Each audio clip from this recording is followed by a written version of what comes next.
दोस्तों, सरस्वती एकेडमी के इस ऑनलाइन प्लेटफॉर्म पे एक बार फिर आपका स्वागत है। हम मैकेनिक्स के अंदर जो टॉपिक डिस्कस कर रहे थे वो हमारा था सिस्टम ऑफ पार्टिकल। अब आज का जो हम टॉपिक लेंगे वो हमारा क्या है? प्रपोल्सन ऑफ रॉकेट या रॉकेट का प्रणोदन। अब इस लेक्चर में हम क्या क्या डिस्कस करेंगे, पहले उसकी बात करते हैं। तो बिना किसी देरी के मूव करते हैं हमारे लेक्चर की तरफ।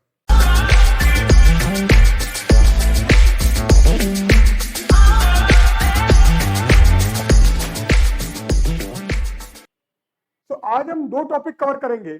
फर्स्ट हमारा होगा सिस्टम ऑफ वेरिएबल मास और प्रपोल्सन ऑफ रॉकेट। तो परिवर्तित द्रव्यमान निकाय या रॉकेट का प्रणोदन। तो सिस्टम ऑफ वेरिएबल मास के अंदर पर्टिकुलर हम क्या डिस्कस करेंगे, वो हमारा propulsion of rocket. And second topic जो हमारा होगा दैट इज बाइनरी स्टार या द्वितारा या द्विक तारा। नाउ नेक्स्ट हमारा टॉपिक है वो क्या है? बाइनरी स्टार या द्विक तारा। अब बाइनरी स्टार क्या? It is a two-particle system in which two stars revolve around their common center of mass due to mutual gravitational attraction between them. तो एक्चुअल में बाइनरी स्टार क्या है? बाइनरी स्टार आपका to particle या to stars का एक system है। और वो सिस्टम क्या है? जिसमें ये दोनों जो आपके स्टार है, ये दोनों पार्टिकल है, वो कॉमन सेंटर ऑफ मास के चारों तरफ रिवॉल्व करते हैं, घूमते हैं, परिभ्रमण करते हैं। तो यह एक द्विकर्ण निकाय है जिसमें दो तारे उनके उभयनिष्ठ द्रव्यमान के चारों ओर उन तारों के मध्य अन्योन्य गुरुत्वाकर्षण के कारण परिभ्रमण करते हैं। तो स्टार के बीच में क्या ग्रेविटेशनल अट्रैक्शन है। तो दोनों स्टार आपके रिवॉल्व करेंगे और रिवॉल्व किसके चारों तरफ करेंगे? Around their common centre of mass, उनके उभयनिष्ठ द्रव्यमान केंद्र के चारों ओर। अब यहां पर हमने टू पार्टिकल सिस्टम दिखाया, ये बाइनरी स्टार का सिस्टम दिखाया है। इसको मैं ज्वाइन कर देता हूं।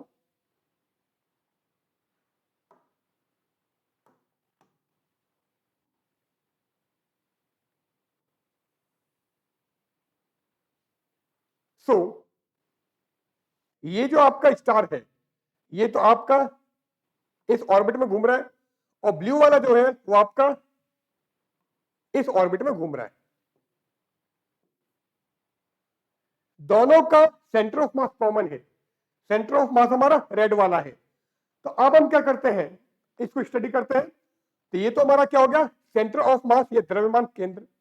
नाउ ये जो आपका ग्रीन वाला है, इसका मास में m1 मान लेता हूं, और ब्लू वाला है इसका मास में m2 मान लेता हूं। नाउ अब दोनों जो आपके मासेस हैं वो अपोजिट साइड में है। m1 आपका सेंटर ऑफ मास के लेफ्ट में है, जबकि m2 हमारा सेंटर ऑफ मास के राइट में है। तो अगर ये दोनों अपोजिट साइड में है तो उस केस में क्या होगा वो हम लेंगे। अब सेंटर से, ये सेंटर ऑफ मास से जो m1 की डिस्टेंस है इसको हम r1 ले लेते हैं। तो ये हमारा r1, और सेंटर ऑफ मास से मैं m2 की डिस्टेंस ले लेता हूं r2। ठीक है, कॉमन सेंटर ऑफ मास हमारा हो गया। तो उभयनिष्ठ द्रव्यमान केंद्र के चारों ओर m1 तथा m2 द्रव्यमान के जो दो तारे हैं, जो दो स्टार है, टू स्टार्स है, वो क्या कर रहे हैं? रिवॉल्व कर रहे हैं, परिभ्रमण कर रहे हैं। So since r1 and r2 are in opposite direction,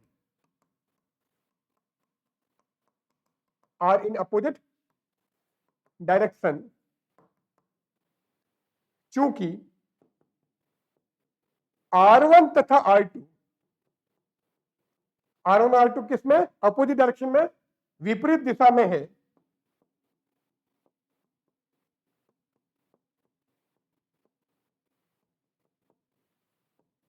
R1 तथा R2 विपरीत दिशा में है, तो M1 R1 is equal to M2 R2। ये आपको ध्यान रखना पड़ेगा, क्योंकि अपोजिट साइड में है।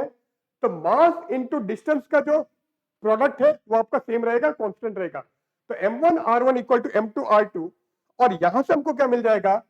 M1 upon M2 is equal to R2 upon R1। ये हमको मिल गया। अब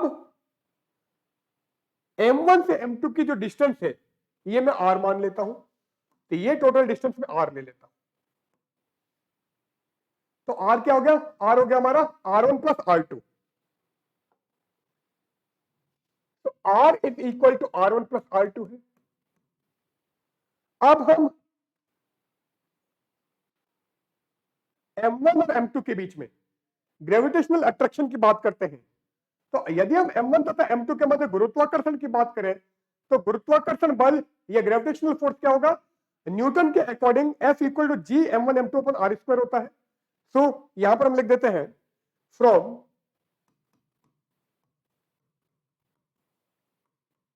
Newton gravitational law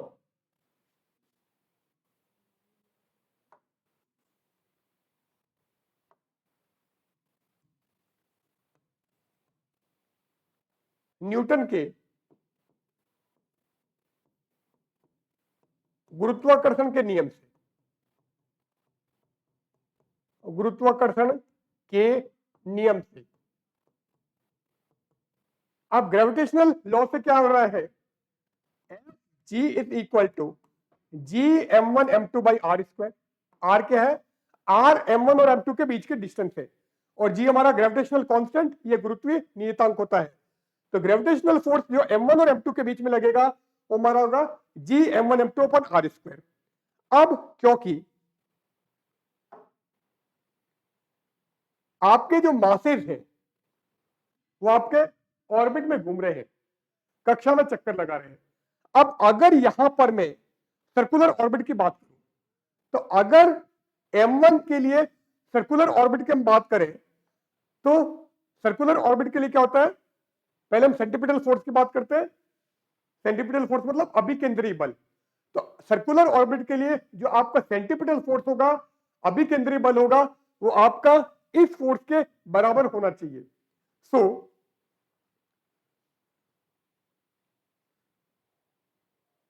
now since M1 is moving, M1 is revolving in circular orbit, circular orbit में मान के चलता हूं चलो। तो चूंकि M1 वृत्ताकार कक्ष में घूमता है,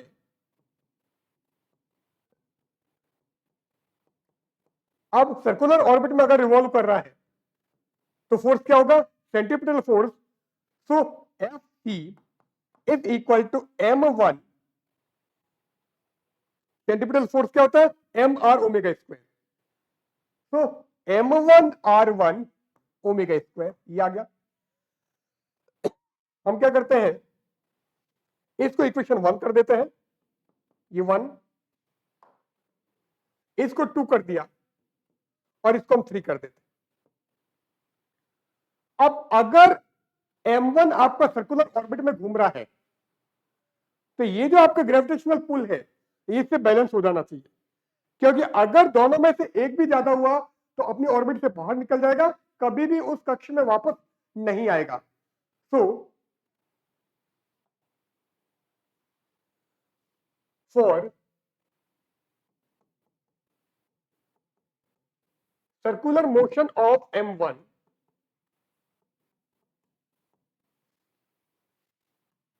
M1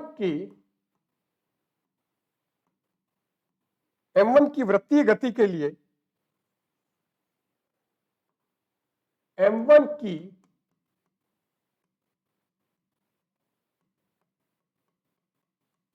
वृत्तीय गति के लिए क्या हो जाएगा? F G is equal to F T. Gravitational force और सेंट्रीपिटल फोर्स दोनों बराबर हो जाएंगे। एफ जी क्या है? जी M1 M2 by R square, ये था। एंड एफ सी क्या था? एफ सी हमारा था M1R1 ओमेगा स्क्वायर, ये है। अब यहां पर आपका M1 से M1 कैंसिल हो गया, कैंसिल कर दो। तो जैसे M1 को कैंसिल किया, यहां पर हमको क्या मिल गया? G M2 by R square is equal to R1 omega square, ये आ गया। अब अगर हम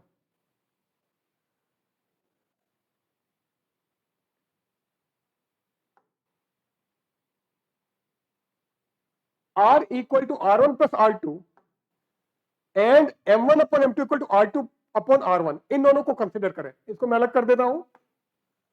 सो r equal to r1 plus r2 है और साथ में हमारे पास में क्या है, m1 by m2 equal to r2 by r, ये है। अब हम या तो r2 को हटा दे या फिर r1 को हटा दे।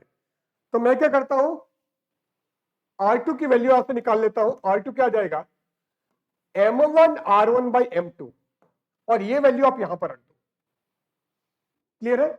r1 की वैल्यू हम r की टर्म्स में निकाल रहे हैं, तो r क्या हो गया, r हो गया r1 plus m1 r1 upon r, sorry m1 r1 upon m2, ये आ गया। कॉमन क्या आ रहा है, r1, एलसीएम आ जाएगा हमारा m2, तो m1 प्लस m2 ये हो जाएगा। इसका मतलब r1 की वैल्यू हो गई m2r upon m1 plus m2, ये हमारे r1 की वैल्यू है। अब r1 की ये जो वैल्यू आई है, ये वैल्यू आप यहां पर रख दो, ठीक है। तो अगर मैं r1 की वैल्यू यहां पर रखूंगा, अगले पेज पर रख देता हूं मैं। सो gm2 अपनी जगह पर, r स्क्वायर अपनी जगह पर, r1 की जगह आप रख रहे हो m2r upon m1 plus m2, और साथ में क्या था, ओमेगा स्क्वायर, ये था। अब r की वैल्यू हमको निकालनी है, तो निकालेंगे। अब ओमेगा की बात करें तो ओमेगा का एंगुलर वेलोसिटी, ये कोणीय वेग, और ओमेगा का कितना है 2π/t, तो ओमेगा की जगह आप ये रख दो। So gm2 upon r square is equal to m2r upon m1 plus m2, and आपने ओमेगा की जगह क्या रखा है 2π/d और इसका होल स्क्वायर। अब हम इसको ओपन करते हैं, तो इसको आप इधर ले आओ तो क्या टी स्क्वायर, और यहां पर आपका 4π², ठीक है। क्या बचा हुआ है, m2 से m2 हमारा कैंसिल हो जाएगा, आप ये यहीं पर कैंसिल कर दो, चलो।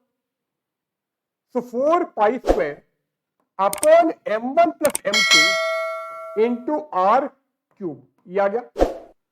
तो टी स्क्वायर की वैल्यू क्या आ गई, 4π², जी हमारा बच गया है, तो जी को भी हम नीचे ले आते हैं 1/g, तो मतलब टी स्क्वायर आ गया है 4π² upon g m1 plus m2 into r³। हमको टाइम पीरियड मिल गया है, ये क्या गया, आवर्तकाल। तो 4π² कांस्टेंट, जी आपका ग्रेविटेशनल कांस्टेंट है, गुरुत्वीय नियतांक ये भी कांस्टेंट, m1 और m2 क्या है, मासेस है स्टार के, किसके, तारे के द्रव्यमान है, तो ये भी कांस्टेंट। तो यहां पर अगर ये पूरा कांस्टेंट है, इसका मतलब T square is directly proportional to r³, तो टी स्क्वायर का मान r³ के क्या समानुपाती है। मतलब क्या हो गया, टाइम पीरियड ऑफ रिवोल्यूशन का जो स्क्वायर है, square of time period of revolution is directly proportional two cube of distance. तो आवर्तकाल का जो हमारा वर्ग है वो दूरी के घन के समानुपाती है, और ये हमारा क्या है, this is Kepler third law, Kepler third law, या क्या है, केपलर का तृतीय नियम, केपलर का तृतीय नियम। तो केपलर थर्ड लॉ हमारा ये है, तो ये मैं आगे डिफाइन किया है।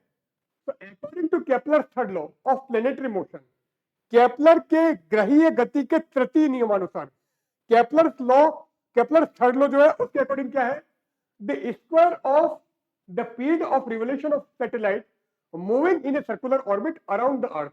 तो अर्थ के चारों तरफ जो आपका सैटेलाइट घूम रहा है, जो आपका उपग्रह घूम रहा है, उसका जो टाइम पीरियड ऑफ रिवोल्यूशन है, जो परिभ्रमण काल है, उसका जो स्क्वायर है, वर्ग है, वो क्या है, that is directly proportional to the cube of the distance from the centre of earth.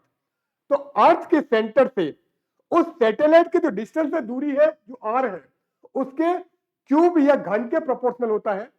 तो केपलर के ग्रहीय गति के तृतीय नियमानुसार पृथ्वी के चारों ओर वृत्ताकार कक्ष में गति कर रहे उपग्रह के परिभ्रमण काल का वर्ग, मतलब क्या हो गया, ये हमारा हो गया टी स्क्वायर।